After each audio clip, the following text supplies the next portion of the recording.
Welcome, everybody, to another Wednesday night of complete mania about golf. And our special guest tonight is Bill McDonald here at Quick Fix Golf, quickfixgolf.com. You can join us any Wednesday night at 8 p.m. Eastern Standard Time, which will soon be Eastern Daylight Time.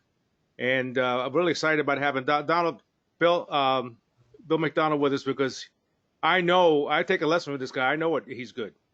You're going to learn something tonight. So, Bill, welcome to the gang, buddy. Thanks for having me. Go ahead, Darren. All right, I'm Darren DeMailey. And I'm Bobby Lopez. And we're the doing, PGA Darren? pros at Tupelo Bay. PGA pros at Tupelo Bay. You got to do it at the same time. See, I'm in Virginia. He's in Myrtle Beach. I think we timed that up pretty good this time. No. We're you know what it is? There's a delay when we but this is where we hang out, Bill. Most of the time is over here at Tupelo Bay and also Richmond. And but you don't need to be at Tupelo Bay to get a lesson from us. What we want you to do is take out your cell phone, take a video of your golf swing, and then send it to us. You can send it to quick service at quickfixgolf.com, and we'll take a look at it absolutely free, not a penny out of your pocket, because we want you to play better golf now. Well, tonight we have our guest is Bill McDonald, and it's the Gamecocks. And just to brag about you a little bit first, Bill, and I'm going to turn you loose here. University of South Carolina has its academics, geographic base. These are all words that you said. They were really nice, and you were very proud to be part of the Gamecock Nation. And over the 12 years as head coach, you've won 21 tournament titles, making you the winningest coach in school history. Yay! There we go. Can't beat that deal. Let me see if I can shut. Shippy's making noise, I think, here. No, this one here, right here.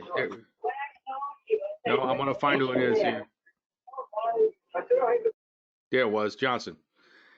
And including, you had some good players here, medalist honors that were under McDonald 21 times, including wins by Matt Neesmith. Is that how you say it? Keenan Husky, yep. Paul Woodbury, and Bobby Lopez. Yeah. I just thought, so everybody knows, here's how I found out about Bill McDonald. I was at the Dominion Club. It was back then was called the Hogan Tour, I think. This is years ago. And I saw this kid hitting balls. He was about 12 under going into the final round, and he's hitting some balls, and I said, wow, that's the path I've been looking for. And I went up to him, and I asked him, I said, hey, who do you take lessons from somebody? And he says, yeah, a guy named Bill McDonald. I said, where? He said, in Atlanta. I said, good, that's not that far away. So 10 hours later, I jump in the car, and I hauled butt down there. Some people complain about they had to drive too far to get a lesson. Well, I had to go pretty damn far to get a lesson from you, and I wasn't disappointed. And I was telling Darren about how you took these foam, whatever you call them. I guess you get them to go swimming on the beach or something. The little foam sticks or something. And I had to go over. Yeah, pool noodles. Pool noodles, and you had me go over the top of one and underneath the other. So yeah. So here's some of the questions we have for you. What is the first thing you look for with a new student? Well, I guess I've transitioned obviously from teaching golf full time. I did that for 13 or 14 years, mostly in the Atlanta area, and I've been coaching the University of South Carolina men's golf team now for 14 years. It's hard to believe it's flown by, but that was one of the really neat things about how I played at Georgia Tech, and then I played professionally for 3 years. I broke a bone in my hand, and I went back to Georgia Tech as an assistant coach and was studying biomechanics right before the Olympics. And one of the great things about having George Kellenhofer, who is golf machine based, and the biomechanics background I had was that I answer that question simply by I'm going to evaluate each student based on how I see their body being capable of producing the most repeatable, best golf swing for them. Now, I do have a foundation in the geometry of the swing and, kind of what's ideal at impact, like I showed you years ago, the left shoulder and the back of the left hand lining up with the back of the ball, that kind of thing. But I'm first of all, that student, I'm going to look at him or her as what can I do with them physically, or what I think their maybe what their limitations are, capabilities, that kind of thing. I'm surprised you didn't send me back to Richmond. Well, Here's some you were paying me, so I was. You sure? Those were Right. Cuban pesos, man. I don't know if you were able to do anything with them.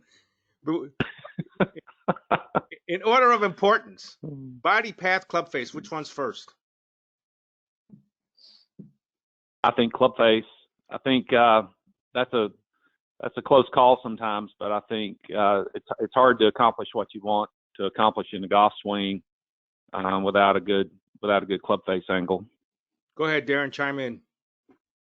Yeah, that's what we preach every day, and a lot of my my background with spending time around Nicklaus and spending time around Michael Breed and Martin Hall, club face is always going to be number one, and a lot of our students don't grasp that. So that's what we try to teach every day. We try to teach the club face and then the path and then the body. But that's good to hear you say it. That's where Darren and I argue, because I say Yeah, you just can't. Go ahead. I just don't think you can get the path to repeat without, or not. You know, to me, I mean, you can repeat in a malfunctioning way, but the someone that's over the top slicing the ball, you fix their club face, and all of a sudden the path gets better. So that person with an open face, you can tell them to swing more inside out, that kind of thing, all you want, or maybe they're flipping a lot at the ball, that kind of thing. It's just not going to get better without the proper angle to encourage that. Yeah, no doubt. Club face is king. Go ahead, Darren. Yeah, club face is king. You know, it goes back to John Jacobs. You know, John Jacobs would always say, you know, it's a game of survival, and that ball's only going in the direction that the club face is pointing. So, couldn't agree more. When would you address the grip?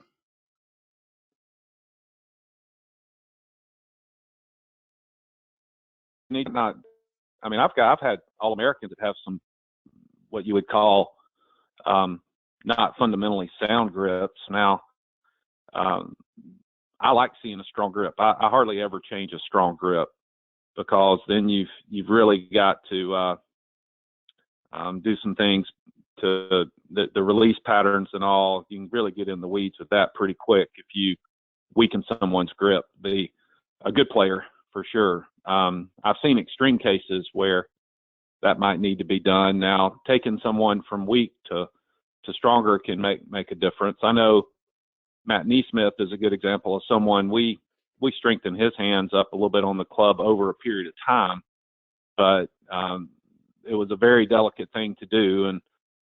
And to that point, like one of the real nuances to what I do is my background is in teaching, and then now I'm coaching. So my first couple of years in the coaching profession, I was much more of a teacher than I was a coach, and that's a tough situation, because you might be working with one of your players and they need a good few months of hard work to change something, but they got to qualify tomorrow, and you're trying to work with them. So I think over the last 12 to 14 years, I've gotten a lot better at knowing one is that player going to buy in with me and go through the ups and downs of making some changes and staying away from the ones that I don't think will.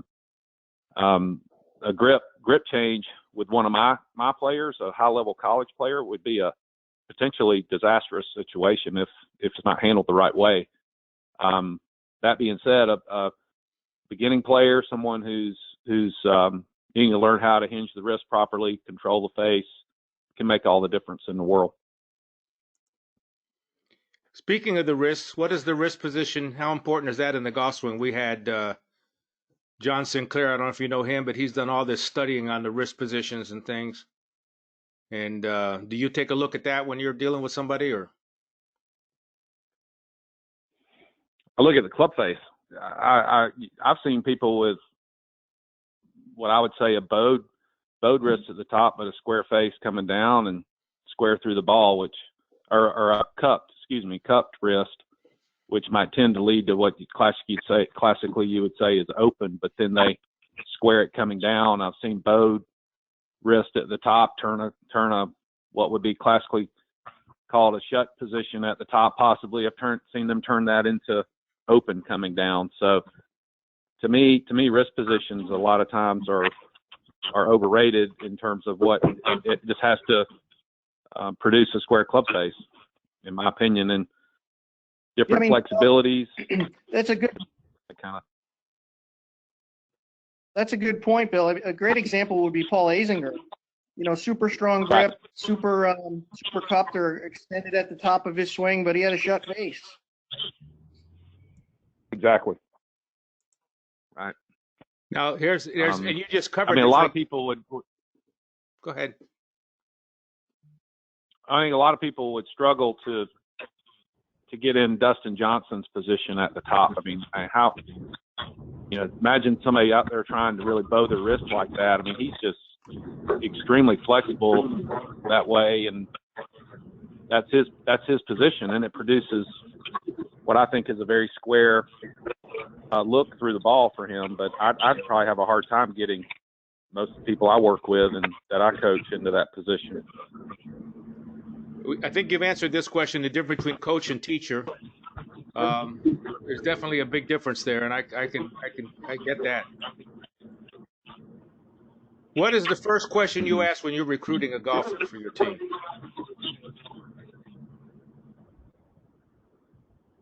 Do they enjoy team sports? They enjoy being around teammates? That's one of the biggest things I'm trying to determine with recruiting is I can obviously follow their rankings and watch them go play and that kind of thing, and determine pretty quickly if they're a good player. But I need to determine as quickly as possible if they're going to be a good teammate. And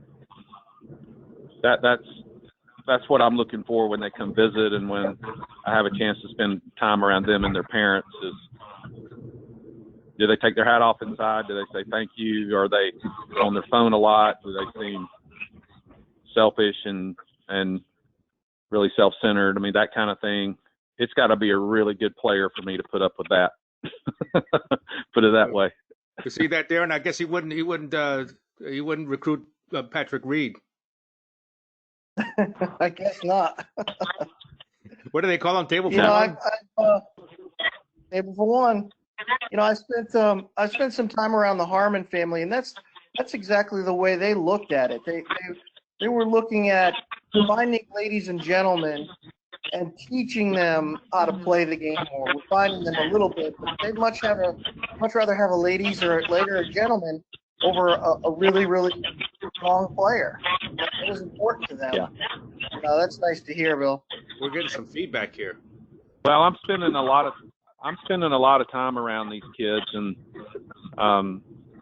not just with our traveling, but we do a lot with them from trying to grow them personally, and you invest a lot in them, and if you're going to be doing that, you want to be dealing with parents and with kids that are moldable to some degree.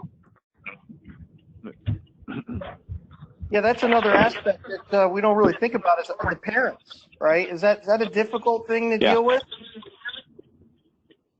Well, it can be, for sure. But I've really been fortunate in that I try to take the approach that I'm recruiting the whole family dynamic, and we just had incredible parents and kids. The combination is we call it our dysfunctional Gamecock family. We just go around trying to win golf tournaments, and I'm a dad of two teenagers. I don't like it when my son's not playing, and I get that side of it if little Johnny's not making the starting lineup. But sometimes there are reasons for that, and the best parents trust that we're doing our best to make their son better, and that they have every opportunity. And fortunately, we just had a great run of parents who believe in us and have allowed us to coach. All right, these phones are muted, Darren. It's just for some reason we're getting a little bit of feedback. That's the technology here. What do you think is the proper path? Pardon me? What do you think is the proper path for the golf club? I would say more or less following the elbow plane in the downswing is preferred, I think, but you can be on what I call a high parallel to that. You can be somewhere between the shoulder joint and the elbow and parallel to that plane and produce some really good play. I mean, a lot of great players are on that path. I think anything underneath the elbows, typically what in modern day terms people say, the club getting under the hands, that kind of thing, is going to produce an outward hand path. And that's where a lot of the players I'm dealing with, the kind of speed that they have, we work a lot on the path through the ball, because most of the players that come in here have hit draws, slingers a little bit during their junior days to try to hit the ball longer, and then we try to take curve out of the ball as we refine them. I'm being very generic there, but that means typically getting someone on a little higher plane, and then making sure their hand path and their club's going pretty good left after the ball to try to take curve out. And then a lot of them turn into cutters off the tee and with longer clubs, and then we try to work the ball, sweep it a little bit, or right to left and shallow with wedges. I'm being very general there, but that's kind of my overall philosophy. Do you use a lot of technology, Bill? Yeah, I have both a flight scope and a foresight. I don't have a TrackMan. A couple of my players do, but the flight scope's been really good. I grew up I cut my teeth with technology in the 90s. George Kellenhofer, who trained me in Atlanta, we were shooting 2 and 3 angle video down the line, face on and overhead simultaneously. I started doing that in like 95, 96, right around that area. And then, so I still do some of that. I don't do a lot of filming unless I'm filming from what I consider on plane, which is shooting the camera or my phone, whatever it might be, through the hands into the target. One thing George always really stressed with me is that drawing a plane line on a camera angle that's off plane is just simply a reference line. That's not a plane line. He called that an oxymoron. So I'm very particular about, if I do film someone and get into the specifics of their plane, I'm doing it from what I consider to be an on-plane angle. And, we do, I'd probably say 2 or 3 times a month, we're getting very specific with players' positions from a video perspective, and then doing all the club and shot tracking data that we possibly can. But a lot of it is simply just, are they controlling their trajectory, their distances, their spin with short irons?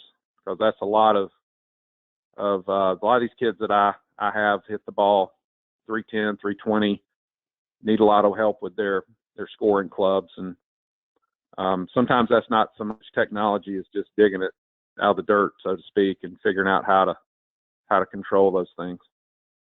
Bill, we had Lou Stagner on a couple weeks ago. Do you guys do anything as far as like course strategy and statistics? Oh yeah, sure. Yeah, we have a program we use that more or less has them charting whether they're in or out of position when they're playing off the tee, and then with their approach shots. We use that for their qualifying rounds and for their tournament rounds. Yeah, we do a decent amount of that. I've gone both directions on statistics. I've had some years where I felt like we were overwhelming the kids with statistics, and I'll give you an example of that. I had a team that made match play in 2016, really one of the best teams I've ever had. And that team, all they did was complain about their putting every night at dinner. We were at tournaments. I'm got X amount of putts and this and that. And I looked at them one night and I said, 4 out of the 5 of you, this is through 36 holes.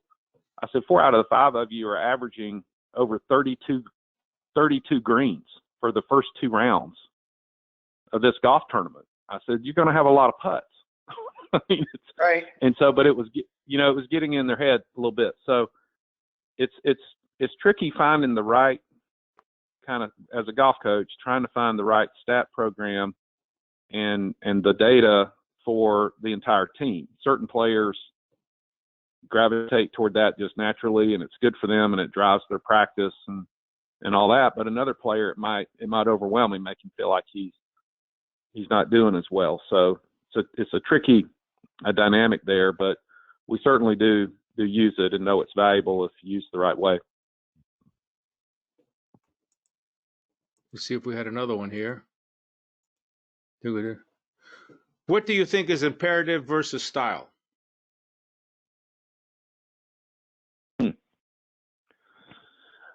Well, at the college level, I'd say it's almost imperative nowadays to have speed. You've got to have a certain level of carry distance and ability to control the ball.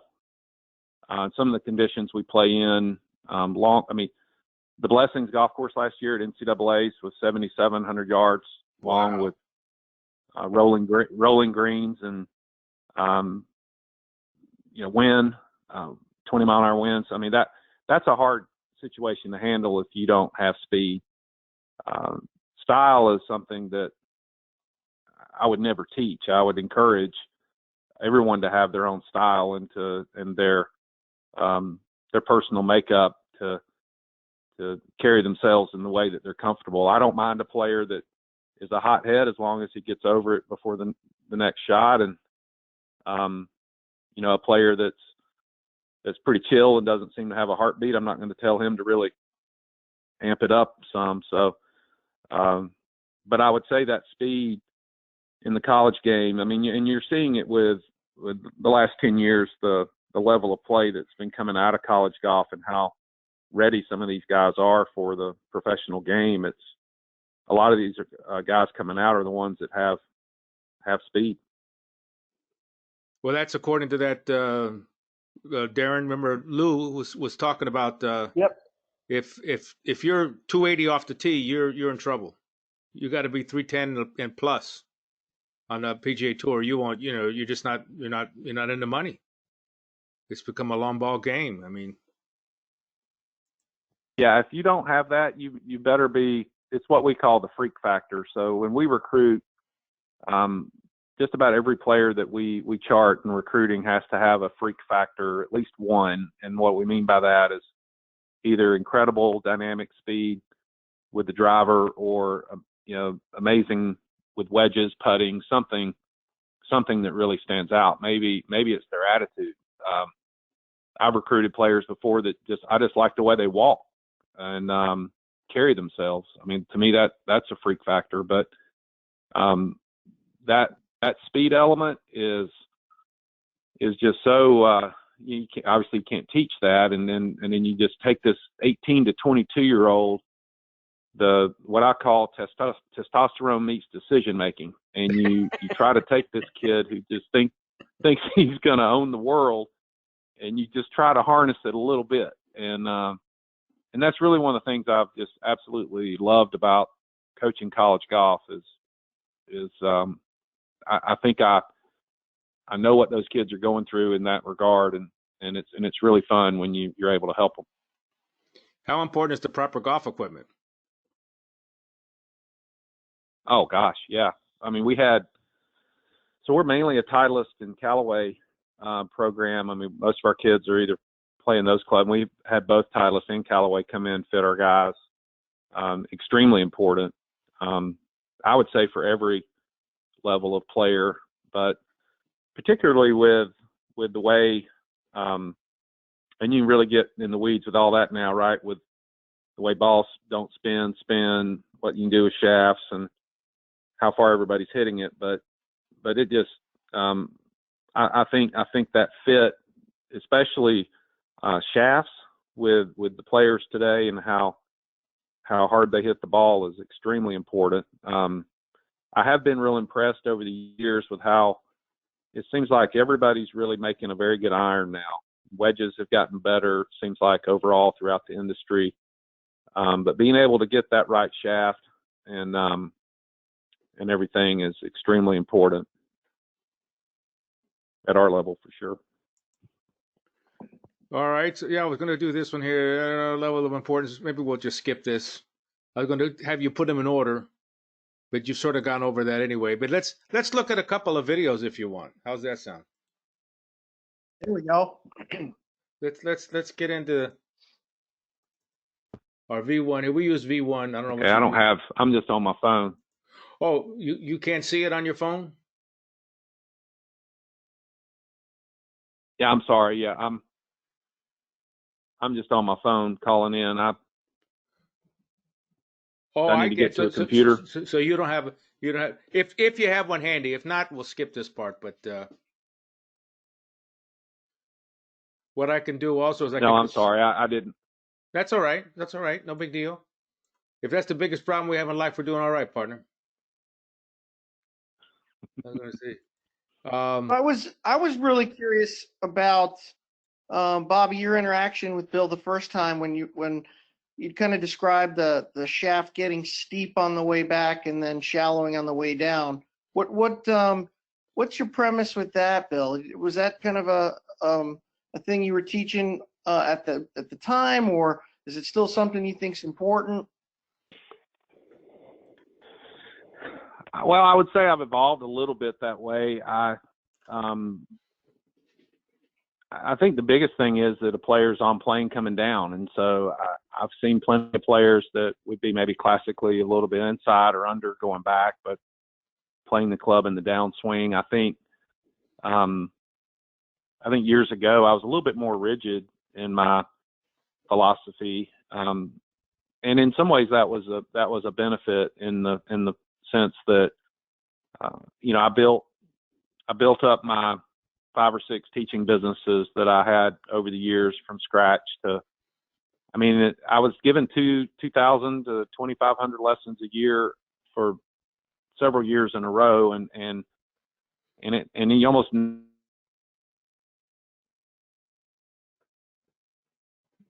don't tell me. Agree. And I probably put that on to Bobby, but,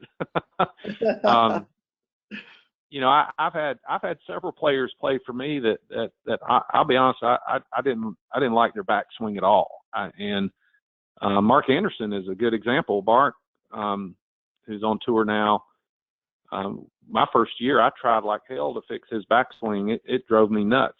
He was loose and across the line at the top, and it came out of different directions all the time, and it just I couldn't quite figure it out. And we tried all kinds of stuff. Mark was great. He kind of wanted to fix it too, but we finally just gave up on it. just said that's how you swing it naturally, and that's just what you do. And he's done fine since then. So, well, Gabe Brewer didn't do so bad. Yeah, sir, Gabe Brewer didn't do so bad. Yeah, no, I think, and that's one of the things about golf that's so intriguing is, our brain and our eyes are really drawn toward the players that do things differently and stand out. I remember Furyk and I came along around the same time, and we were actually playing like a Hooters tour event back in the early 90s, right after he got out of school. And I was having dinner with him, and I asked him about his golf swing. I said, you ever try to change that thing? He's like, well, what do you not like about it? And I said, dude, your backswing is all over the place. And he said, well, I'm whipping your ass, aren't I? And I said, yeah, you are. And I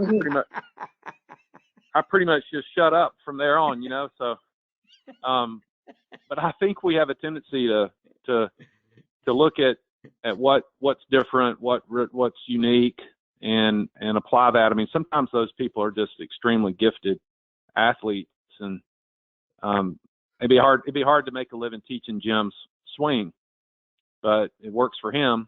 And at the same time, if I try to teach everyone the same swing, I'm putting myself in a box. So that's really where the art.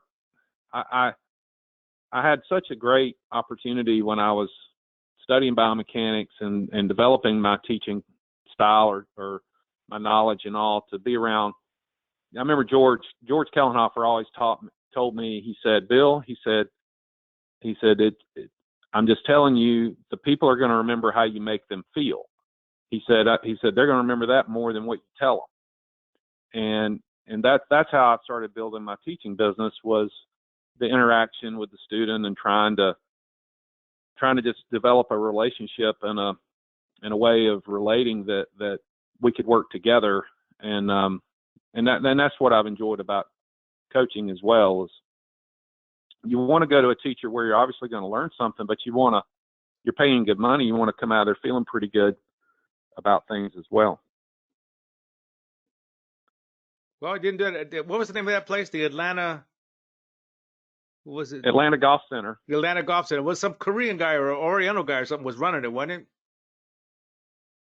Yeah, George used to own it with his brother, and then they sold it to a Korean family, the Lees. And when I was at Georgia Tech, we used to practice out at George's place. That Atlanta Golf Center was like one of the few driving ranges that would have a bunch of knucklehead college kids come out and just beat balls. And so we were out there a lot, and that's how I got to know George, was back in the 80s when I was playing at Georgia Tech. And then when I got hurt, I didn't want to get a real job. I wanted to do something that, I still thought I ended up having surgery on my hand and wasn't able to play full time after that. But I started teaching on the side and realized pretty quickly that grabbing your friend's golf club and saying, this is what I do, this is what I feel, isn't really a very good lesson. And I got in the PGA, and I joined up with George, and I watched him hour after hour give lessons to everyone from Larry Mize to a school teacher that was beginning the game in her 60s. It was stuff like that. Tommy Aaron would hang out there with us. It was just an incredible menagerie of all kinds of levels of golfers. And I was George was great with me. Just allowed me to ask a lot of questions and learn from him. And then I started my own thing, and I'm just really fortunate that way. Well, Darren followed the same kind of thing, didn't you, Darren? You were, the same philosophy, wasn't it? More or less. Yeah, it was. We're all going to have any great individual is going to have somebody that's kind of mentored them, or they've kind of followed and has helped them along the way. And to me, it was very much Martin Hall and Michael Breed and Jack Druga when I was young, and then I started working for Nicklaus. And it's really important that that you have someone like George that will kind of pave the way for you and allow you to gain some information and get some experience. And that's the only way to do it in my world. I had to do it all over again. Mm-hmm. I did the same thing. I got all my help from Speedy Gonzalez and Panchito Cojudo and and Loco Rodriguez. You guys got no sense of you. But what's the matter with you guys? Did my mic break? Hello. Oh no.